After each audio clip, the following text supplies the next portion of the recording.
شریعت کا اصول ہے کہ جب تک بیٹی سے معلوم نہ کر لو اس وقت تک اپنی بیٹی کا عقد نہ کرو. آپ تو جانتے ہیں کہ جب بارات آ جاتی ہے، مہمان آ جاتے ہیں، کھانے لگ جاتے ہیں اور نکاح کی تیاری ہوتی ہے تو اس وقت تک کوئی عالم لب نہیں کھولتا جب تک کہ بیٹی اجازت نہ دے دے.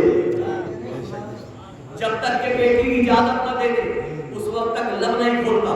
تو یہ اصول ہے شریعت کے کہ بیٹی سے معلوم کرو، زبردستی رشتے نہ تھوپو، اس سے معلوم کرو، اس لیے کہ اسے طویل زندگی گزارنی ہے اس کے ساتھ. تو اس سے بھی تو معلوم کرو کہ تیری مرضی کیا ہے. جناب حزام نے کہا بیٹی سے معلوم کرو.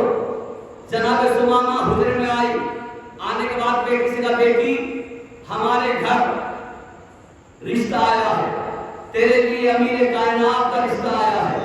اے بیٹی یہ بتا کہ تیری کیا مرضی ہے. کہا والدہ گرامی جیسا آپ اور بابا چاہے وہی میری مرضی، جو آپ کی مرضی ہے وہی میری مرضی ہے.